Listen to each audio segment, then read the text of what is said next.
क्रम समझेंगे। ठीक है, क्या है हमारा टॉपिक? श्वसन। बहुत मजेदार टॉपिक है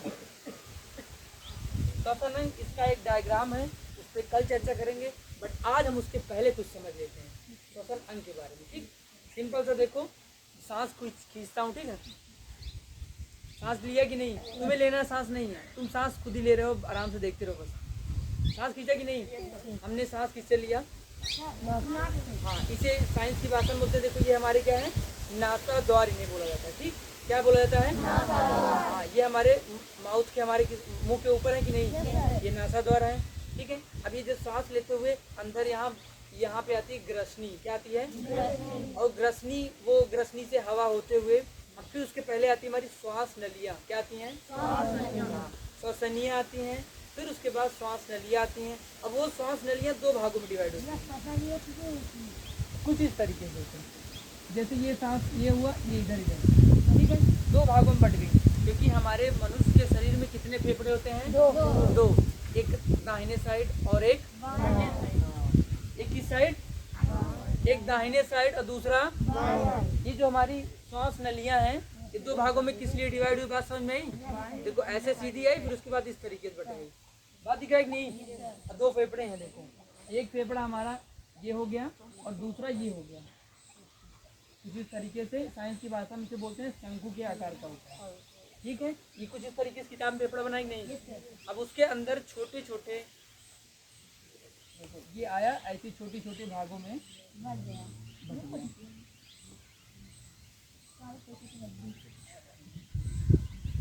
ठीक है, अब तुम्हें दिखा कि नहीं? हमने सांस लिया, ये नासा गुहा है। फिर नासा गुहा मतलब इन जो दो नाक के हमारे जो होल्स हैं, इन्हें नासा गुहा बोला जाता है। फिर इसी नाक से होते हुए इन्हें नासा द्वार बोला जाता है। नाक का अपना एक रास्ता है, ठीक है कि नहीं? बात समझ रहे हो? इसको अगर समझोगे तो जुकाम होता है तो नाक कहाँ से निकलता है? नाक से ही आता है कि नहीं? उसका खुद का अपना एक रास्ता है। मैं तुम्हें ये बताना चाहता हूँ, उसका खुद का रास्ता उसे नासा द्वार बोलते हैं। क्या बोलते हैं? अब वो नासा द्वार ग्रसनी से होते हुए श्वास नलिया समझ में आया?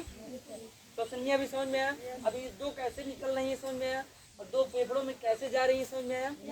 हाँ, अब ये फेफड़े किसमें पैक रहते हैं, थोड़ा सा उस पर चर्चा करेंगे। फिर हम तुम्हें फिर इसी पे लौट के आएंगे। ये जो छोटे छोटे हैं श्वास नलियाँ, इन्हें ब्रोंक्यूल्स बोला जाता है। ये जो हवा आती है फिर इसमें आती है, और यहीं से जो हवा है ऑक्सीजन आई, और यहीं से वो ऑक्सीजन मतलब O2, ऑक्सीजन मतलब और ये जो O2 है ये पूरे शरीर में जाता है। वो हमारा जो भोजन होता है ग्लूकोज के फॉर्म में, वही ऊर्जा बनता है, और फिर वही O2 जो है हमारा CO2 बदल जाता है। इसीलिए कहा जाता है कि ब्रीदिंग से, क्योंकि ये क्या है, ग्लूकोज को, हमारे भोजन को ऊर्जा में बदलता है। ऑक्सीजन क्या करता है? ऊर्जा। ग्लूकोज जो होता है, ग्लूकोज हमारे भोजन में जो मिलता है वो ऊर्जा का काम करता है। इसीलिए भी वो उस लड़के ने बताया था नहीं, योगा से ऊर्जा मिलती है। क्योंकि योगा में मैक्सिमम जो ध्यान प्राणायाम है, चाहे कपाल भारती हो, सांस छोड़ने वाला, कपाल भारती जानते हो नहीं? सांस छोड़ने वाला, इसमें सांस ले रहे हैं, सांस छोड़ रहे हैं, सांस ले रहे हैं, सांस छोड़ रहे हैं। ज़्यादा ऊर्जा जा रही कि नहीं? ऊर्जा जा रही। अब सांस जाने पे क्या होता है? ऊर्जा ज़्यादा क्रिएट हो रही है, हमारा जो ग्लूकोज है ऊर्जा में परिवर्तित हो रहा है। बट जब एक्सरसाइज करते हैं उसमें ऊर्जा हमारे शरीर की घटती है, कम होती है। वो समझे कि नहीं? क्योंकि उसमें हमें सांस की प्रक्रिया उतनी नहीं रहती जितना हमारे हाथों पैरों का काम रहता है, उसमें ऊर्जा घटती है। उसका कारण समझ में आया कि नहीं? अब जैसे कपाल भारती हुआ, अनुलोम विलोम, ये अनुलोम विलोम जानते हो कि नहीं? इस नाक से सांस खींचे, इससे छोड़े, हमने कपाल भारती किया। भस्त्रिका प्राणायाम, ये ऐसे ऐसे होता है। इसमें ब्रीदिंग और तेज हो जाती है, और तेज, जल्दी जल्दी सांस जाता है, सांस निकलता है, सांस जाता है अंदर, निकलता है, सांस अंदर गया, सांस बाहर आया, सांस अंदर गया, सांस बाहर आया। ये बात समझ आती कि नहीं? इसी को बोलते हैं भस्त्रिका प्राणायाम। फिर उसके बाद तुमने भ्रामरी प्राणायाम किया। भ्रामरी प्राणायाम क्या होता है? आंखें बंद कर लेते हैं, कान को बंद कर लेते हैं, उसमें भी सांस खींचते हैं। बट उसमें सांस छोड़ने की जो प्रक्रिया है वो ऐसा करना है कि मुंह को बंद रखना है, और ऐसा लगे कि भौरे की आवाज़ निकलती हुई गले से सांस छोड़ना। अभी करके दिखाऊं क्या? देखो क्या होता है। इसमें अपने कानों को बंद करो, बैठ के किया जाता है। तुम्हें करना नहीं है, सिर्फ देखना है, करने का काम नहीं है, देख लोगे। हमने कान को ऐसे बहुत नॉर्मली, बहुत हल्के हाथों से कान को बंद कर लो, फिर आँखों को रखोगे, फिर मैं सांस खींचूंगा। अब मुंह को बंद करके सांस छोड़ूंगा भौरे की आवाज़ निकालते हुए।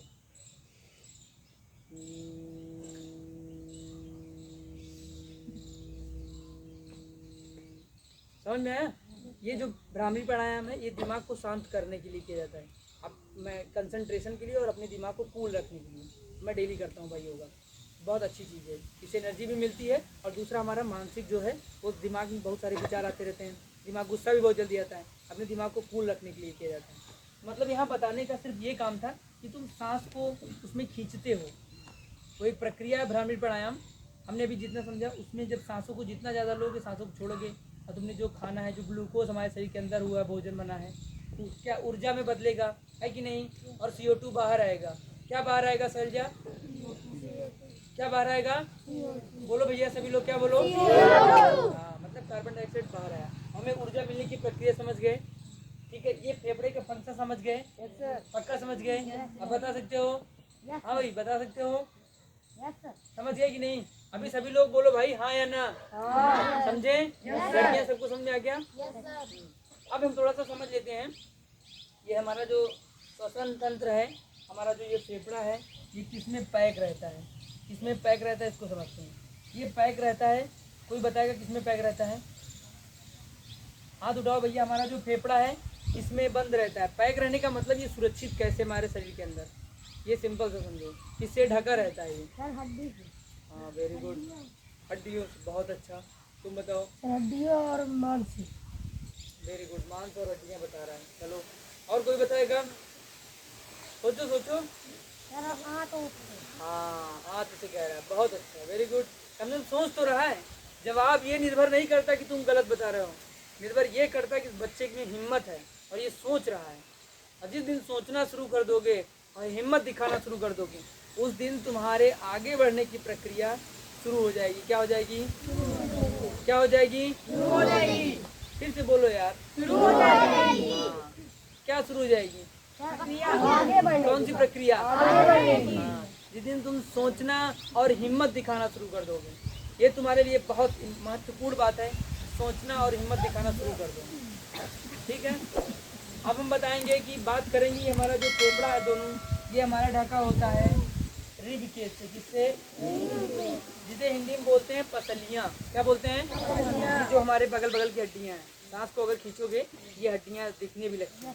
ठीक है, हमें महसूस होता है, टच करोगे ये हमें हड्डियाँ महसूस होता है। सांस खींचो एक बार, देखो ये हड्डियाँ इधर इधर दिख रही नहीं, ये एक दूसरे से पूरा जुड़ी हुई है, ये पूरा इधर से जाते हुए तो हमारे शरीर में, इसे हम आम भाषा में बोलते हैं पसली बोलते हैं। क्या बोलते हैं, हाँ, या पसलियाँ बोलते हैं। ठीक, और इंग्लिश में बोलते हैं रिब केज। क्या बोलते हैं, इसको जानते रहो। जो फेफड़ा है ना, ऐसे ही रिब केज से ऐसे पेयर बनते इस तरीके से, दो जोड़ी में, इसके ऊपर ऐसे कवर रहता है। हमारे शरीर में कुल 12 रिब केज होते हैं। कितने, 12 जोड़ी। कितने, 12 जोड़ी, हाँ, एक जोड़ी में 2 होता है। जब 12 दूनी कितना होगा, 12 दूनी, थोड़ा तेज बोलो, 12 दूनी, हाँ, मतलब 12 जोड़ी रिब केज होता है। जब 2 से मल्टीप्लाई करोगे, एक में 2 जुड़ा रहेगा, कितने रिब केज होंगे, हाँ, वैसे बोला जाता है आम भाषा में 12।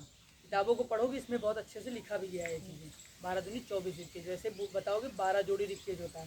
और वो रिब केज कैसे होगा जान रहे हो ना, इस बात को ऐसे कवर रहता है इस तरीके से। ये हमारा फेफड़ा है, फिर ये इसको ऐसे ढका रहेगा। ये तुम्हें ऐसे रफ डायग्राम में बना के बता दे रहा हूँ। ठीक है, कुछ इस तरीके से रिब केज होता है, जैसे तुम्हें बताया नहीं, ऐसे हाथ से ये नहीं। नॉर्मली क्या होगा ना, कि शरीर में फेफड़ा होगा, फिर ऐसे मान लिया ऐसे हल्का चोट लग गई, फेफड़ा खत्म, टूट जाएगा, बहुत कमज़ोर होता है। अब ये हड्डी, जैसे मैंने अपने को ऐसे ऐसे मारा कि नहीं, बहुत नॉर्मली थी। अब ये क्या है, जो रिब केज है ये रोक लिया, है कि नहीं। रिब केज नहीं है तो फेफड़ा कब्बे टूट गया होता है, इतना कमज़ोर होता है तो तुरंत टूट जाएगा। रिब केज का काम समझो। मैं यहाँ पे तुम्हें ये बताना चाहता हूँ, ये जो रिब केज है, जो पसलियाँ, इनका काम क्या है, ये करता काम क्या है। सिंपल से ध्यान से सुनना, क्योंकि अभी पूछूंगा अभी। रिब केज का क्या काम क्या है, कि मैंने क्या, मैं ऐसे मारा, है कि नहीं, तो हमारा फेफड़ा क्या हुआ, बच गया, चोट नहीं लगी, दोनों फेफड़े हमारे सुरक्षित। और रिब केज क्या है, हमारे हृदय को भी बचा रहा है कि नहीं। नहीं तो थोड़ी सी भी चोट लगती है, अगर कोई ऐसे भी कह देता है यहाँ पे, अरे वहाँ फेफड़ा टूट गई, फेफड़ा टूट गया, मर गया, फेफड़ा वहाँ टूट गई, ऐसे बोलते सही बता रहा हूँ, वहाँ फेफड़ा टूट गया, वहाँ टूट गया तो मर गया। बहुत मुश्किल था बचना भाई, है कि नहीं। समझ लो, मैं तुम्हें समझा क्या रहा हूँ, मैं तुम्हें रिब केज पसलियों का काम समझा रहा हूँ। क्या समझा रहा हूँ, समझे कि नहीं। अब ध्यान से समझे, क्योंकि क्वेश्चन पूछने वाला हूँ, इनका काम क्या है। और देखो देखो, मैं ऐसे सिंपल से खड़ा हूँ, मैं थोड़ा सा ऐसे मूव कर रहा हूँ, देखो मूव हो रहा है कि नहीं। ऐसे होता फेफड़वा। अभी क्या होता है कि फेफड़वा जो है हमारा फेफड़ा वो इधर अगर हमारा फेफड़वा खिंचाता है तो मतलब फेफड़े में तो ये क्या कर रहा है, ये सारी चीज़ों को मैनेज कर रहा है। अगर मैं ऐसे भी घूम जाऊं और इस तरीके से भी ऐसे घूम जाऊं तो कुछ हुआ, फेफड़ा टूटा, कुछ टूटा क्या, शरीर वैसे ही फिर से ऐसे सीधे खड़ा हो गया कि नहीं। बोल रहा था कहीं दर्द हुआ, कुछ नहीं हुआ। रिब केज का काम क्या है, हमारे फेफड़ों को सुरक्षा दे रहा है। क्या कर रहा है भाई, बोलो पीछे से क्या दे रहा है, हाँ। और हम किसी भी तरीके से मूव कर रहे हैं, इधर घूम रहे इधर घूम रहे, हमारे बॉडी को हमारे बॉडी को जो मूवमेंट है उसको भी सही कर रहा है। कहीं दर्द हुआ, नहीं दर्द हुआ, समझ गए ना। ऐसे समझो नहीं तो जिनके फेफड़े में, जिनके रिब केज में चोट लगी, फेफड़ा काम कर रहा है, फिर फेफड़ा बचना ही मुश्किल। रिब केज टूट गया, अगर रिब केज टूट गया, अब तो प्रक्रियाएं हैं, डॉक्टर हैं, जोड़ते हैं, प्लास्टर है, ऑपरेशन है, बहुत सारी प्रक्रियाएं। बट रिब केज पे चोट लगने के बाद फेफड़े चोट लग जाती है, और फेफड़े पे चोट लगने के बाद बहुत गंभीर हो जाता है बचना। एक्सीडेंट वगैरह में होता नहीं, देखते नहीं, जब यहाँ चढ़ती है गाड़ी सर में और यहाँ पे चढ़ना बहुत मुश्किल हो जाता है।